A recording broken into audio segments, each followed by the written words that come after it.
नमस्ते। आप सबों का संजय पांडे वरिष्ठ जर्नलिस्ट यूट्यूब चैनल में हार्दिक स्वागत है। हमारे समक्ष बैठे हुए हैं वरिष्ठ पत्रकार संजय पांडे जी। चलिए आज हम लोग झारखंड से जुड़े एक महत्वपूर्ण टॉपिक पे चर्चा करते हैं। जैसा कि हम सब जानते हैं, झारखंड में नगर पालिका चुनाव आयोजित हो रहा है, जिसमें अक्सर देखा जा रहा है कि जो महिलाएं हैं वही प्रतिनिधि के रूप में खड़ी हो रही हैं, जबकि उनका सामाजिक भूमिका जो है या फिर कहे राजनीतिक पृष्ठभूमि बिल्कुल नगण्य है।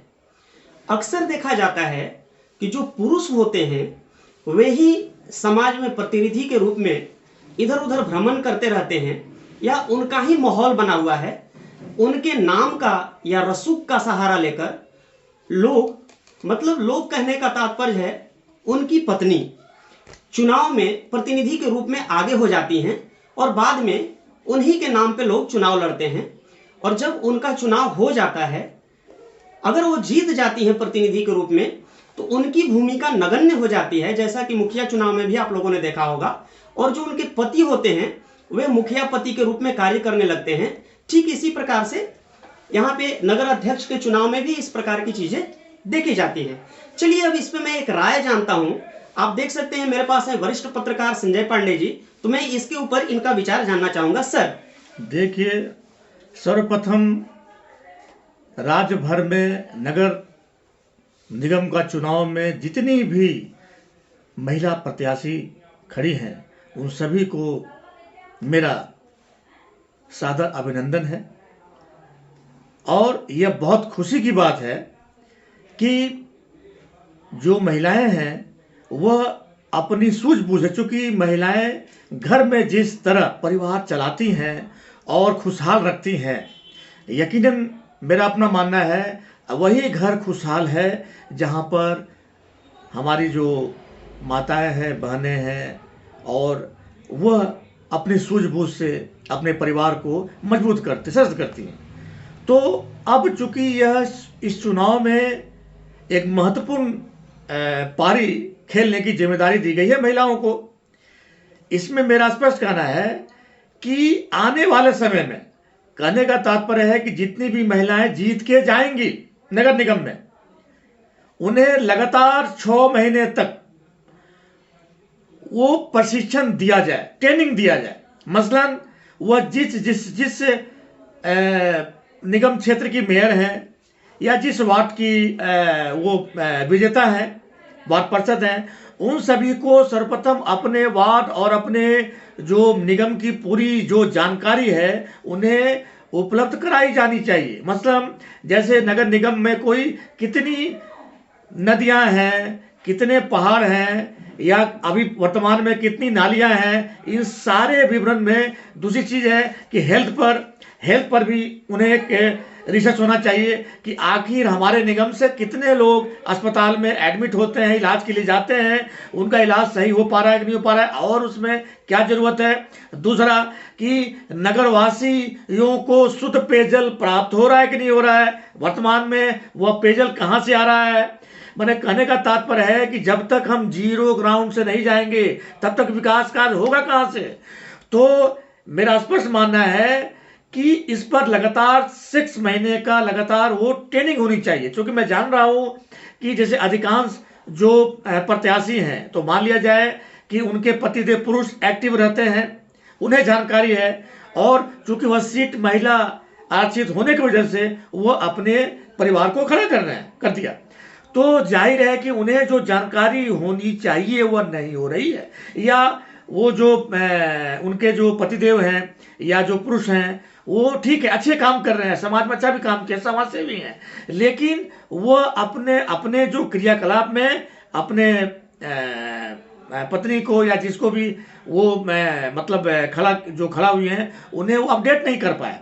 कहने का तात्पर्य है कि आज के तारीख में अपडेशन बहुत जरूरी है, और यदि अपडेशन नहीं होगा तो विकास कार्य होगा कहाँ से। आज एआई का जमाना चल रहा है, आज डिजिटल का जमाना चल रहा है, आज स्मार्ट बनना पड़ेगा। तो सर्वप्रथम जितने भी विजेता प्रत्याशी हैं उन्हें स्मार्ट कौन बनाएगा, उन्हें स्मार्ट बनाने का सर्वप्रथम जो दायित्व है वह सरकार पर है, राज्य सरकार पर है। और मेरा ये स्पष्ट मानना है कि लगातार 6 महीने तक उन्हें पूरी तरीके से प्रशिक्षित किया जाए। लेकिन अफसोस की बात है कि इस पर जो है कोई बजट ही नहीं है और ध्यान नहीं दिया जाता है। सीधा वो जीत के जाती हैं और चेयर पर बैठ जाती हैं। नतीजा क्या होता है कि उन्हें जो हुक्म दिया जाता है वो काम करती हैं। तो वो नहीं होना चाहिए। उन्हें पूरी तरीके से बनाइए कि नहीं, आपके पास आप कर सकते विजन में, और यकीनन अगर उन्हें बढ़िया से ट्रेनिंग दी जाएगी तो वह कुर्सी में बैठ करके अपने से निर्णय लेंगे तो ज़्यादा अच्छा रहेगा। सर, मैं थोड़ा सा यहाँ पे आपको रोकना चाहूँगा। जैसा कि सर ने बहुत ही अच्छे से हम लोगों को बताया कि चूंकि महिला तो हैं और हमारे समाज का यह ध्येय भी है कि नारी जो हैं वो शक्ति के रूप रही हैं और उनका समाज के विकास में या महिला सशक्तिकरण के रूप में उनका आगे आना समाज में बहुत जरूरी है।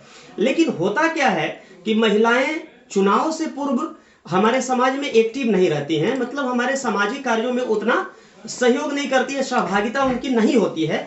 वे या तो गृहिणी के जैसा कार्य करती हैं या किसी नौकरी पेशा में लगी रहती हैं, और अचानक से जब चुनावी माहौल तैयार होता है उस बीच आप देखा जाता है कि जो भी प्रत्याशी हैं, महिला प्रत्याशी, चूंकि सीट आरक्षित है तो आरक्षित सीट के वजह से उनको क्या किया जाता है कि उनको आगे कर दिया जाता है, उनके फेस को आगे लाया जाता है। तो जैसा कि सर ने बताया कि ठीक है वे समाज में आए, चुनाव लड़े, इससे कहीं से कोई समस्या नहीं है, लेकिन समाज में आने से पहले उनको बेसिक नॉलेज तो होना ही चाहिए कि हमारे समाज में आखिर भाई हम आ रहे हैं, कोई भी आप प्रत्याशी के रूप में अगर आ रहे हैं और हमको समान जो जनता है उनका प्रतिनिधित्व करना है, तो जिस क्षेत्र का हम प्रतिनिधित्व करें वहां की जो भी मूलभूत समस्याएं हैं उनसे उनको रूबरू होना पड़ेगा। अब मान लीजिए मैं कहीं का प्रत्याशी बन गया हूं, कहीं पे मैं वार्ड पार्षद बन गया हूं, कहीं का अध्यक्ष बन गया हूं या कहीं का मेयर बन गया हूं, और उस जगह के बारे में जो मूलभूत समस्याएं हैं, वहां पे गली कैसा है, वहां नाली की समस्या कैसी है, या वहां का सामाजिक माहौल कैसा है, या वहां के लोगों की किस प्रकार की आवश्यकताएं हैं, अगर इसकी हमें जानकारी ही नहीं है तो हम विकास कैसे करेंगे। ठीक है, मैं आपकी बात जो आप कर रहे हैं उसमें एक सॉल्यूशन हमारा यही कहना है कि हो क्या रहा है कि चूंकि उनके मतलब पति मतलब पुरुष जो हैं वो ज़्यादा एक्टिव है, चूंकि वो अपने को समाज सेवी के रूप में वो समाज में चिन्हित किए हैं, चूंकि वो महिला आरक्षित होने की वजह से उन्हें मजबूरी बस चूंकि वो अपना चाहते हैं कि मैं जो समाज में जो काम किया हूँ। लेकिन इसमें मेरा अपना मानना है कि कोई भी प्रत्याशी जो जीत के जाता है वो उसका विजन उसका, चूंकि बैठक में वो विजेता प्रत्याशी ही वहां पर बैठती हैं, न कि पतिदेव बैठते हैं। और होता क्या है कि दोनों का विचार, चूंकि ऐसा नहीं है, मेरा कहने का तात्पर्य है कि आप देखेंगे कि हर व्यक्ति का विजन एक नहीं हो सकता। जी बिल्कुल, और यह जो विजन है, चूंकि हो सकता है कि मतलब कि कोई पति जिसके पतिदेव अच्छा हो सकता है, बढ़िया काम है, समाज सेवी हो, अच्छा काम किए हो, लेकिन उनकी पत्नी में और भी बेहतर विजन हो, तो कहने का तात्पर्य होता क्या, टकराट नहीं से होगा, क्योंकि वो अपना चाहेंगे। और तो कहने का तात्पर्य है कि नहीं, मेरा अपने मतलब है अगर वो जीत के आती हैं तो उनका भी अपना विजन, जब तक महिलाओं को जो जीत के जहां पर जाती हैं और जिस चेयर पर बैठती हैं वो खुद ब खुद अपना निर्णय लें, और वो जो है जो लेंगी, चूंकि कहने का तात्पर्य ऐसा नहीं है, चूंकि वह फील्ड में जाती हैं। देखिए, मैं ये नहीं कह रहा हूँ, उसमें से अधिकांश महिलाएं पहले से ही समाज सेवी होती हैं, या वो जो है ऐसा नहीं है कि वो अचानक आ जाती हैं, लेकिन अगर देखा जाए तो लगभग 60-70% जो है, मैं 60% की बात करता हूँ, तो 60% महिलाएं पढ़ी लिखी होती हैं, उनका विजन अपने पतिदेव से ज़्यादा होता है। तो यहाँ पर होता क्या है कि ऐसे जो प्रतिभाशाली महिलाएं हैं उन्हें यहीं पर थोड़ा सा जो है, जो अब तक मैं जो अनुभव आप देखेंगे तो उन्हें क्या है कि पतिदेव का जो उनका जो वर्किंग है वो पहले से ही अपना दिमाग बैठाते हैं, वो ये करना है।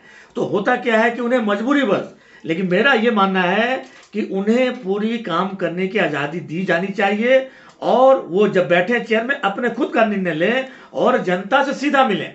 एक जनता से मैं मिल रहा, मैं मतलब एक जनता से जो विजय प्रत्याशी हैं वो मिलें, और एक जो ऑलरेडी हमारे पतिदेव है वो मिले, तो दोनों में अंतर होता है। कहने का लेकिन सर तात्पर्य। मैं यहाँ पे थोड़ा रोकूंगा।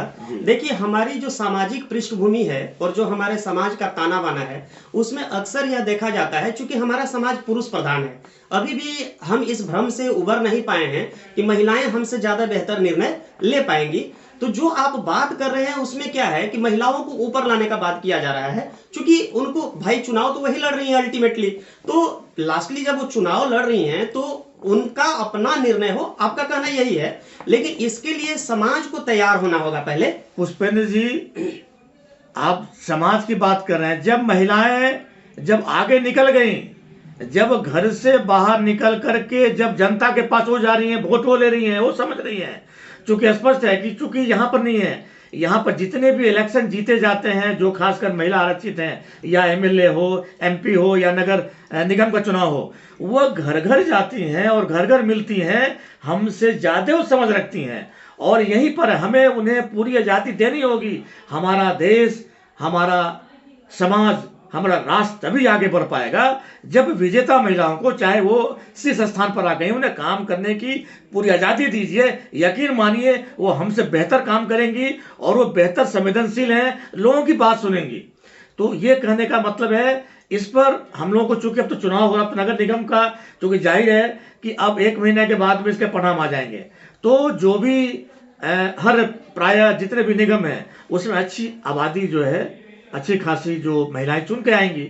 तो ये ब्लूप्रिंट तैयार करना होगा, क्योंकि जो इससे पहला जो निगम का चुनाव हुआ था उसमें क्या हुआ हम आप सभी जानते हैं। ये इसलिए मैं कह रहा हूं कि इस पर जो है गंभीरता पूर्वक विचार करना होगा और उन्हें अपने से इंडिपेंडेंट, और इस बार मैं भी कह दूं कि इसमें नहीं चलेगा, अब जो से ये ट्रेंड रुकना चाहिए। जैसे कोई भी महिलाएं अगर जीत के जाती हैं तो इसमें पुरुष जो है, जो मेरा जो तक चला रहा है कि क्या उसको बोलते हैं, मतलब जैसे वार्ड पति या फिर या मेयर, मुखिया नहीं होना है, तो ये नहीं होना चाहिए। जी। तो हमारा मानना है कि ये सिस्टम को, सरकार को स्ट्रिक्टली इसको करना चाहिए, ये जो है रिस्ट्रिक्शन लगाना चाहिए, और एकदम बिल्कुल पूरी की पूरी आज़ादी जो है जो विजेता महिलाओं को मिले, ताकि समाज में आने वाला समय और भी बेहतर हो सके। नहीं तो होता क्या है कि जो हम पिछला बार का जो निगम का चुनाव हुआ और जो रिपोर्टें हम लोगों के सामने आई हैं, और अक्सर देखा गया है कि सारे निर्णय जो हैं वो महत्वपूर्ण पद पर रहते हुए निर्णय कौन लिए। तो इस पर थोड़ा सा मुझे लगता है कि अभी भी, क्योंकि अब तो जो है, अब तो ठीक है, अच्छी बात है, लेकिन इसका एक ब्लूप्रिंट तैयार अभी से ही हो जाना चाहिए। जी सर, आपको बहुत बहुत धन्यवाद। आज आपने अत्यंत महत्वपूर्ण बिंदु को उठाया है समाज के बीच। मैं आशा करता हूं कि इसका पॉजिटिव इम्पैक्ट पड़ेगा, महिलाएं जागरूक होंगी, सरकार के पास भी ये बात पहुंचेगा, और पहुंचना भी चाहिए, क्योंकि समाज तो इसी प्रकार से चलता है। यदि आपको ये बातचीत अच्छा लगा हो तो आप चैनल को सब्सक्राइब कर लीजिए और ज़्यादा से ज़्यादा शेयर कीजिए। हम लोग इसी प्रकार की चर्चाएं लेकर आते रहेंगे आप लोगों के समक्ष। आप सबों को धन्यवाद। नमस्कार। धन्यवाद।